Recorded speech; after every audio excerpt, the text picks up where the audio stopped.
Hi, I'm Mcrosbie, and you're watching Cars and Crosby.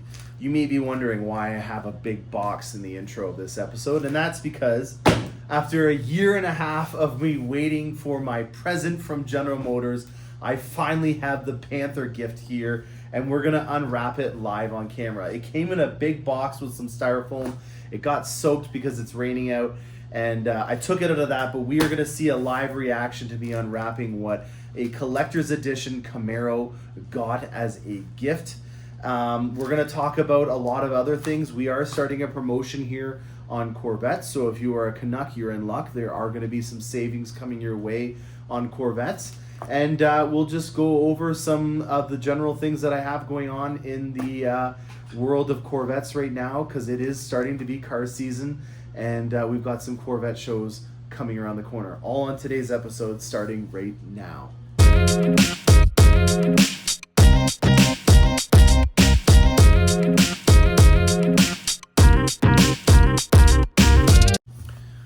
All right, let's get right into it. Let's just start with a checkup from the neck up on what's going on in the Cars and Crosby world. I'm still looking at the Lyric V as an option for my next vehicle. I'm very enamored by the fact that it is the fastest Cadillac ever built.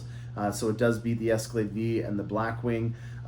It has a ton of horsepower. I'm just trying to navigate insurance right now. That's something that I think that we'll talk about in the latter part of this episode. In regards to just being upfront about what the purchasing process is like in this day and age, and insurance being a big component of that. The optic is something that I'm also very interested in. I've got a video that I'm going to be having put together. Probably going to be our next episode will be the optic episode. I know that you guys may not be interested in that, but I think that it's important to watch that or take tidbits of it, or watch other people's if you're not interested in my review, because there's a lot of technology that you will see come out on this vehicle that will be down the road something that you may see in another vehicle. So wink wink, nudge nudge. The way it usually goes is there's usually some groundbreaking technology, but as General Motors is done with a lot of other things, as an engineering company, it doesn't make a lot of sense to develop and engineer one product for one vehicle. They sell that product to other vehicle lineups and incorporate it into the build. So I do think that there's some technology that is groundbreaking that came out on this Optique that is going to be something that you'll see on other vehicles, and that might be something that you're interested in, whether it be a full-size SUV or a Corvette. I think that learning about some of these new features is going to help out and giving you some insight on what some things are coming out. And if you guys are interested in giving me a comment on what you think would be a good feature to see on the Corvette, we still haven't gone through all the 2026 options in finite detail, and I do plan on giving you guys more insight on that. I am definitely going to be doing a full episode related to the lifestyle components and also the building of it, because that's really where I think I excel, is making a cost-benefit analysis on the Corvettes. And as these new fancy options come in, we've got to keep our budgets in mind, and that's really going to be an important tool for designing your next redesigned 2026 and future Corvettes with these new options. So without further ado, I did already take it out of the one big box. I don't know if that sound's going to do well on camera, but here we go. So, let's see what side this is. Oh, it's on your side, guys. It says Camaro. And I'm going to pause this and move the camera so that you guys can see this better. Okay. All right. Here we go. So, I've just taken it out of the box. And this was on top. Oh, look at that. It's got some nice Panthers on there that've got some kind of metallic sheen. And behind door number 1,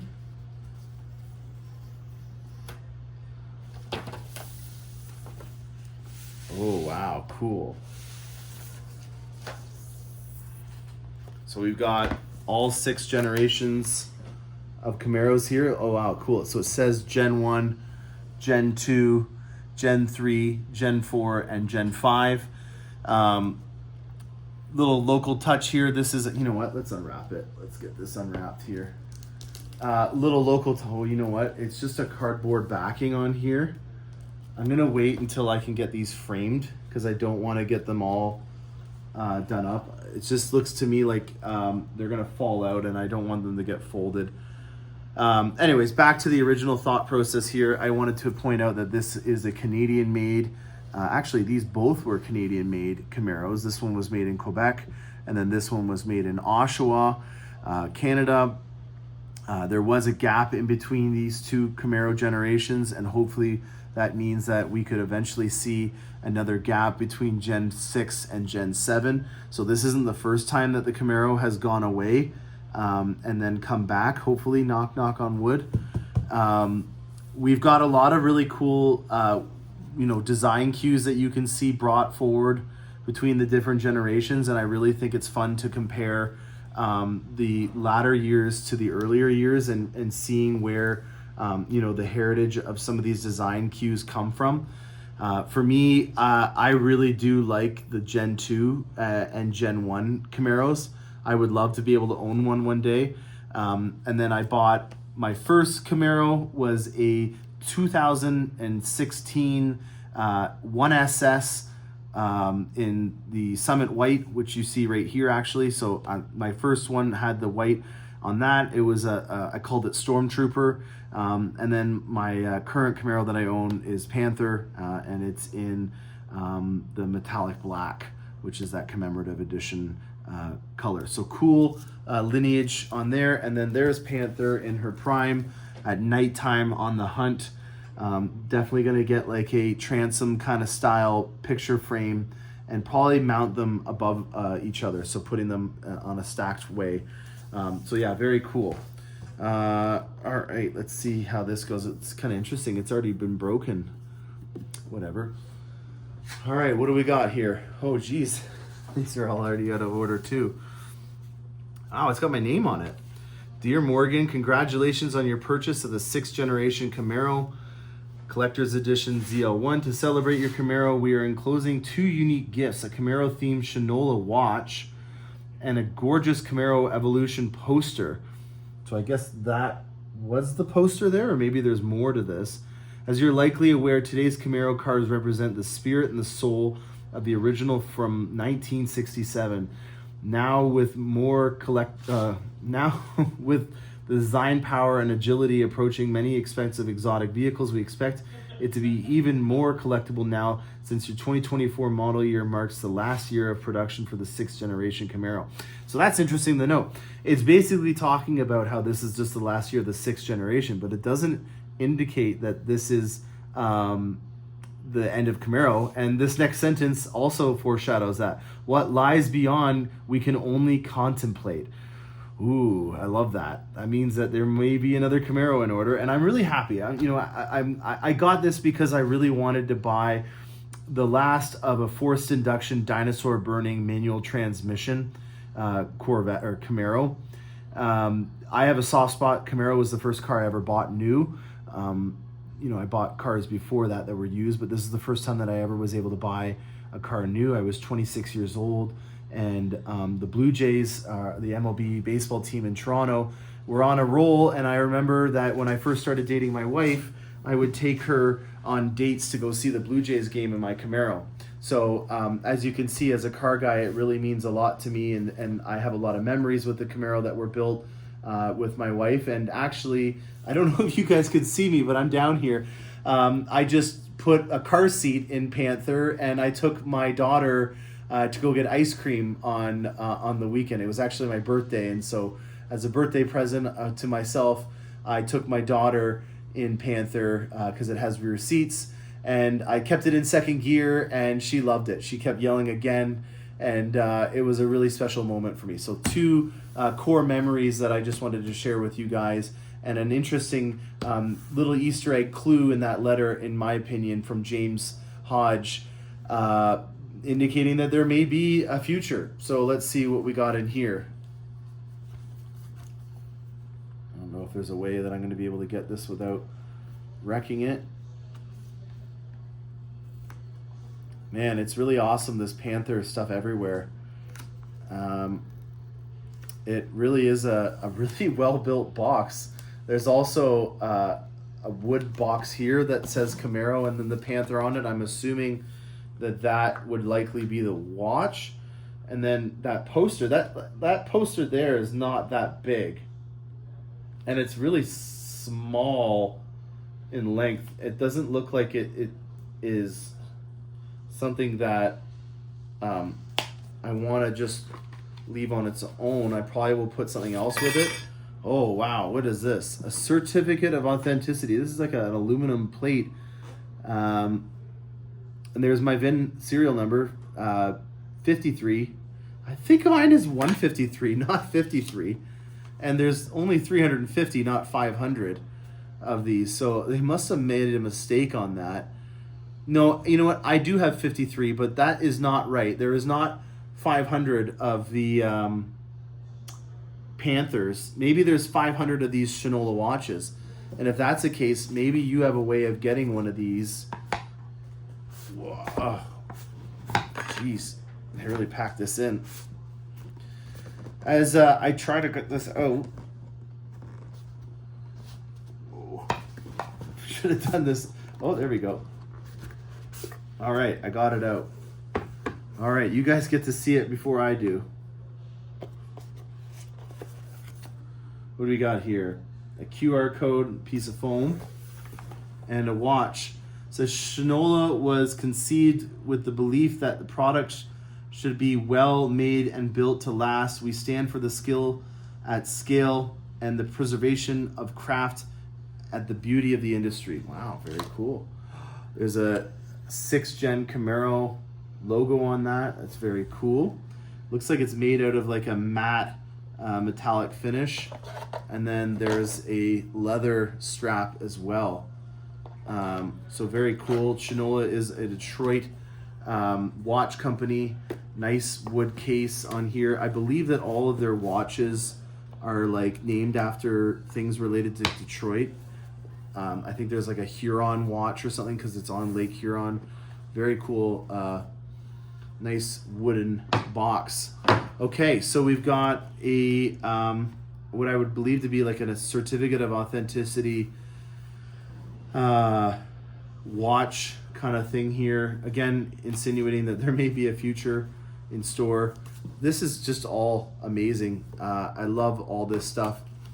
Another thing that I don't know if I noted, but I was actually there when Mary Barra and Al Oppenheimer released the 6th generation Camaro in Belle Island, Michigan, in Detroit. I'm just seeing if there's something else in here, or if that's it. Maybe there's a secret Easter egg item somewhere. I think that's it. I think the poster was the one that we just unwrapped at the top, and then the watch is it, which is still pretty sweet. I don't know why I thought a poster would be a little bit larger, but I will make do with that. And maybe what I'll do is I'll put these in the frame as well. I think that the best thing would be to just have both of them below, and then maybe on a special occasion I'll wear this watch whenever I'm driving Panther. So very cool. I'm going to put this all away and move on to the next segment. All right, got my new gear on. It's got a nice Panther on the back here, and I guess it's got a VIN matching serial number to, I guess I got to learn how this works. There we go. Serial number to my car. It's going to be difficult to show you, but the serial number is a 53, and same with Panther. She's the 53rd of 350. Yeah, sad, but again, at the same time, I feel like anyone's guess is what's going to happen with the Camaro lineup. I would say that it's too valuable of a brand for them to just put in the back and never use again. Are they going to follow suit with what Ford did and kind of bring it into the electric world?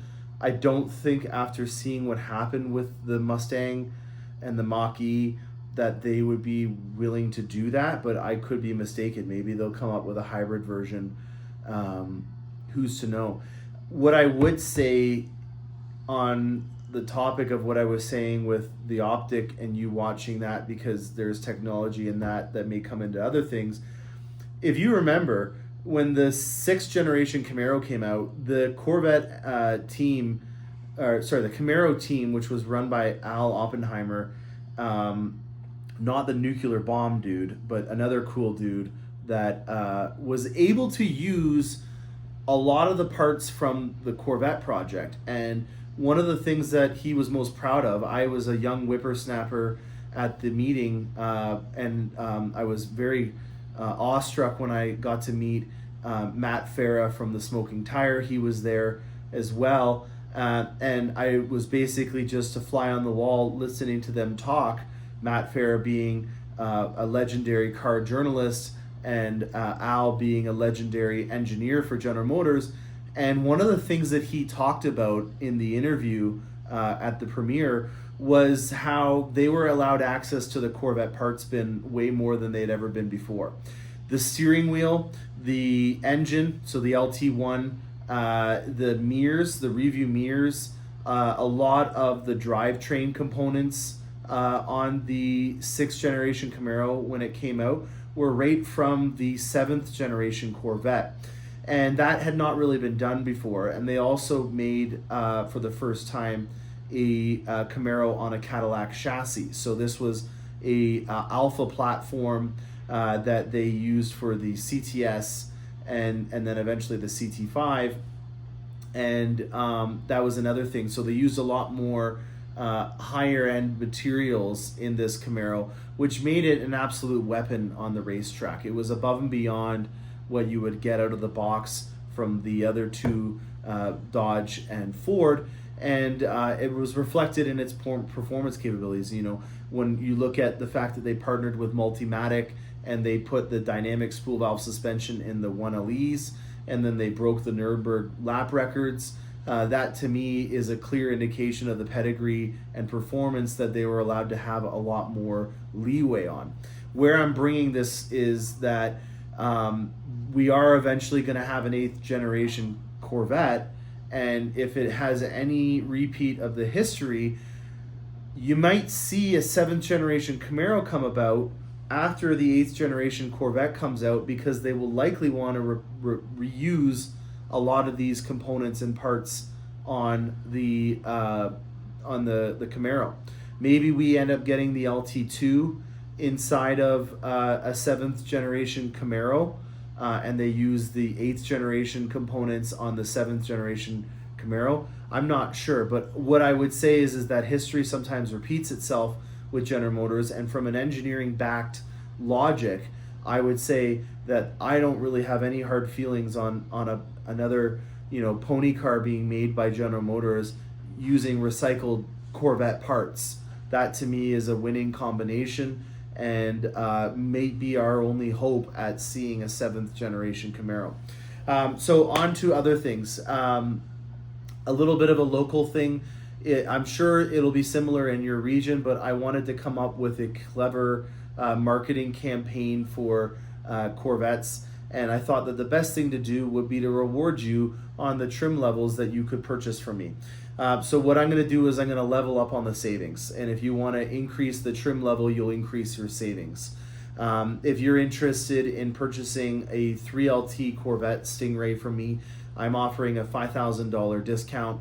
On a 2LT, it's $4,000, and then on a 1LT Stingray, it would be a $3,000 discount off the price of the vehicle. So pretty straightforward concept.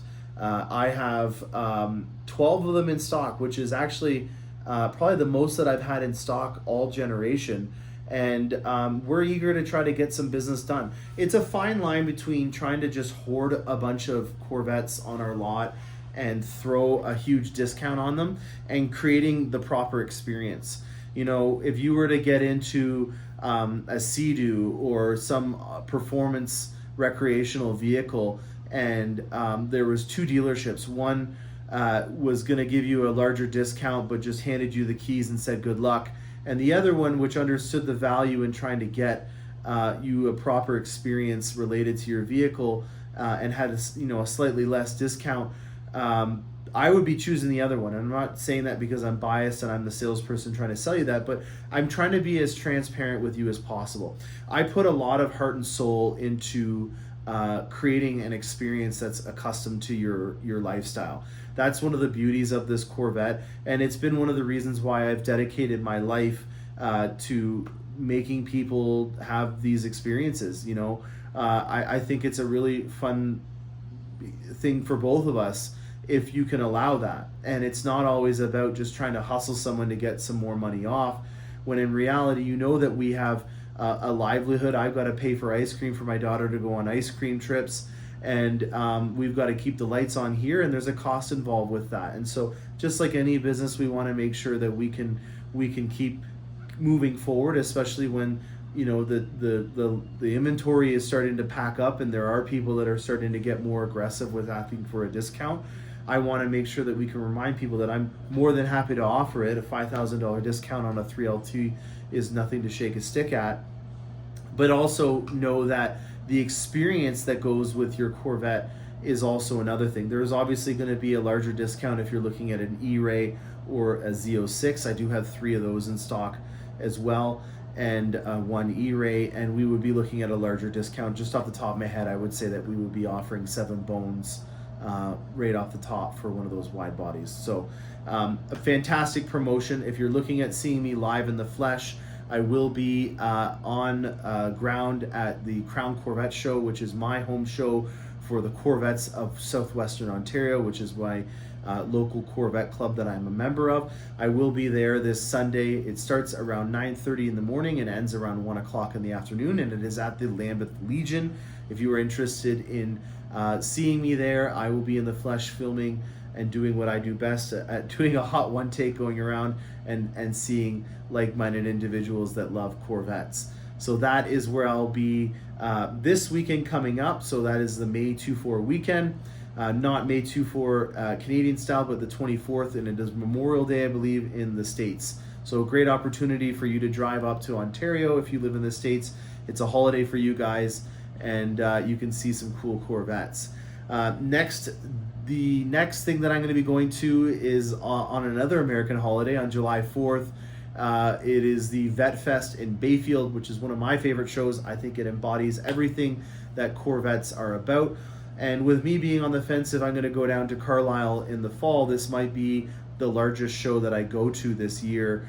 So I'm very excited at making the best of that situation. As per usual, I will have my breakfast at the Little Inn. So if you are a member of my channel and you also are a client of mine, please meet me at the Little Inn, which is the nice, quaint little inn at the bottom of the strip in Bayfield, and have breakfast with me before you go down to the show. So that is the July 4th weekend where we have Vet Fest. So yeah, lots of exciting things coming on. This is car driving season, and this is why you get a Corvette, is to be able to have an awesome experience on the road. If you're interested in upgrading your Corvette, please reach out to me. I'd love to be able to help you with that. And that's the last plug for this episode. Now let's get to the meat and potatoes of a very constructive conversation that I am having. If you haven't figured it out yet, I am a car guy, and when I am going through the process of buying a vehicle and I run into a situation that I'm trying to navigate, I really like to do my best at dictating for you guys what's going on in my thought process. I'm looking at continuing my escapades with an electric vehicle. I do see some value in it. I'm one of those individuals that likes to try to find a outfit for every occasion, and there are some times where I really felt like an electric vehicle did the job for me. It's a luxury to be able to have multiple vehicles, and if you have a situation where you are fortunate enough to be able to be in that scenario, I'm going to give you a couple of things that I'm working on right now. Insurance seems to be a little bit of a caveat right now when it comes to electric vehicles. That in particular in Canada. I can't relate to Americans, but I would assume that it's the same there.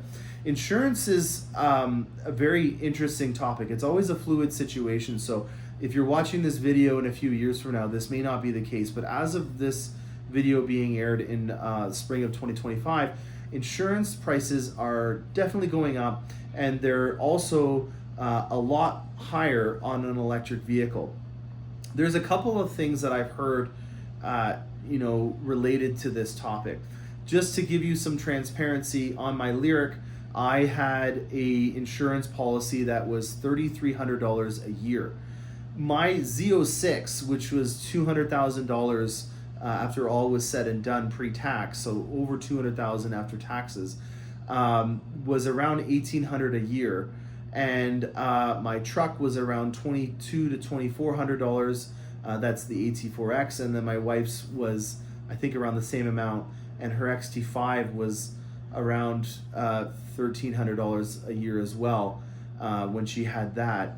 The Lyriq is substantially more than any other vehicle I have insured, and I think that that's interesting to note because the price of my Lyriq was $69,999, and my Corvette was 200 G's, and it was double what it was. So that's nothing to shake a stick at. I'm looking at a lease right now, and I'm looking at using GM Financial's closed residuals in order to protect my investment in the event that these vehicles do not hold their value. I'll go into more detail about that in a later episode so that we can stay on task with insurance. But just in this scenario here, I'm going to spend $6,600 on just insuring this Lyriq if I did do a 2-year lease. And that to me is a substantial cost above and beyond what the actual lease payment is on this Lyriq. It's about $270 a month additional. And the problem that I have with this is if you're using a cost-benefit analysis to close this deal on yourself or with the salesperson that you're talking to, that kind of reflects almost what the cost of fuel would be in terms of savings. If I was to look at what the electric benefits are, it would be clearly that I don't have to maintain it and that there's next to nothing for fuel costs to fuel it up. That is kind of eliminated with the increase in the insurance. And I'm being the devil's advocate here, even though I need to learn how to sell these, because I think that that's the only way that I can build trust with people, is knowing that I'm in this boat as well, and that I'm trying to navigate and trying to find a solution to this. And I'm a fiduciary car salesman, if you can believe it. And I don't really believe in selling you something that doesn't make sense. I want to buy this Lyriq. I want to have a Cadillac that punches me in the chest when it accelerates. And I really want to have a vehicle that drives itself with an augmented reality heads-up display and has Dolby Atmos sound system in it. That to me is everything. If I could afford it with the residuals, I would have done the level 2 and even got a massage on that, but thankfully I can get that in my AT4X. So I'm very enamored by the idea of having a car drive itself, be the fastest accelerating Cadillac ever built, and have a sound system that I normally would have to go to an IMAX theater in order to hear, all on my way to a wedding or an adventure this summer or in the winter. But I can't really do that without making sure that I'm being cognizant of the costs that are involved. And for me, this insurance situation is something that I'm really focusing in on right now.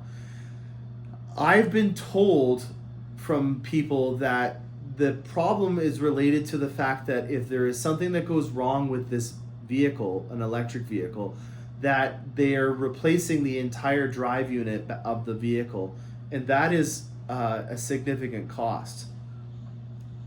The battery is more money than what most vehicles cost to build for General Motors. So that to me says everything. And if they're at a point right now where every time that they sell a vehicle, that if anything goes wrong with it cosmetically, like it gets in a fender bender, and they're concerned that the battery is jeopardized, that they have to replace the entire battery, then I can understand why the insurance companies right now are cranking the price up, because the cost of replacement on these vehicles is significantly higher.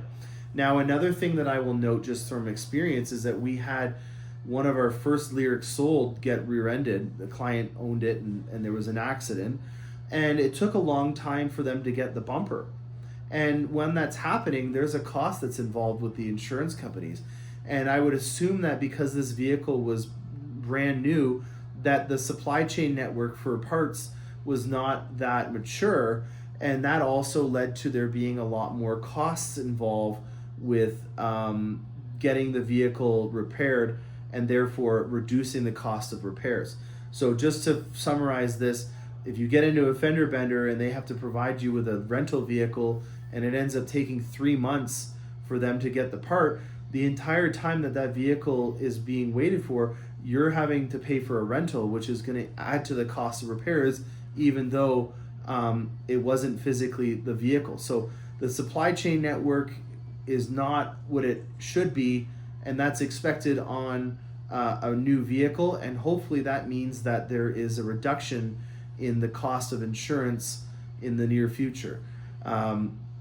I know that you could add up the costs of a vehicle in a bunch of different ways, and I know that if I did end up owning this for the long run, that oil changes and transmission services and brake jobs would add to the savings. But for me right now, I just don't really feel like it's a risk worth taking to purchase a vehicle like this instead of just borrowing it and leasing it and then handing it back in. And so the long-term benefits of a electric vehicle are not really that necessary, especially because I have other vehicles to spread the kilometer usage over. If I was to give you a suggestion, if you were a candidate for an electric vehicle, it would be somebody that commutes a lot. So if you're a salesperson that lives in an urban environment and you have to drive in stop and go traffic for an hour plus a day, you are a very high candidate for being in an electric vehicle, as inner city driving or stop and go traffic is really where an electric vehicle does its best.